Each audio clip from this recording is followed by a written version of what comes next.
Hello दोस्तों, आपका स्वागत है श्रेष्ठ गुरुकुल एजुकेशनल प्लेटफॉर्म पे। वीडियो के पार्ट 1 में हमने राष्ट्रपति पढ़ा, अब हम लोग उपराष्ट्रपति के बारे में पढ़ेंगे। आइए समझते हैं।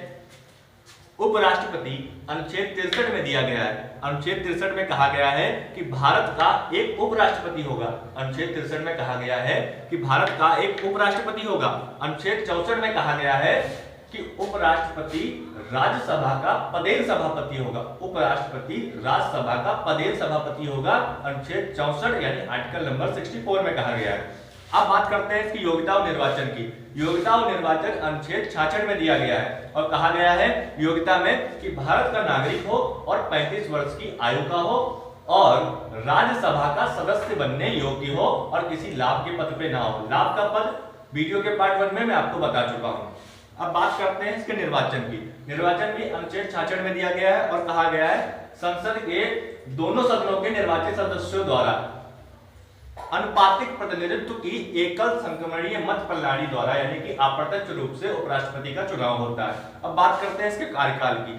कार्यकाल अनुच्छेद 67 यानी 67 में दिया गया है। कहा गया है शपथ ग्रहण करने से 5 वर्ष तक की, इससे पहले राष्ट्रपति को त्याग पत्र देकर वो अपना पद त्याग सकता है।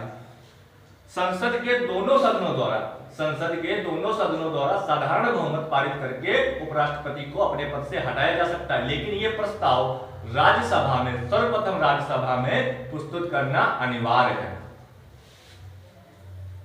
अब बात करते हैं इसके कार्य और शक्तियों की। राज्य का संचालन करता है। राज्य के संचालन का मतलब, क्योंकि राज्यसभा का पीठासीन अधिकारी होता है यानी कि राज्यसभा का पदेन सभापति होता है, इसलिए राज्य का संचालन करता है।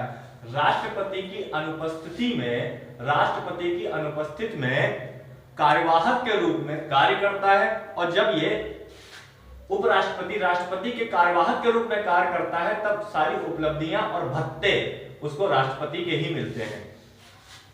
अगर उपराष्ट्रपति भी अनुपस्थित हो तो सुप्रीम कोर्ट का मुख्य न्यायाधीश उसकी जगह पे कार्यवाहक के रूप में कार्य करेगा। अब मान लीजिए कि सुप्रीम कोर्ट का मुख्य न्यायाधीश भी अनुपस्थित हो तो उसी में से वरिष्ठ न्यायाधीश उसकी जगह पे कार्यवाहक के रूप में कार्य करेगा। राष्ट्रपति अनुपस्थित है कि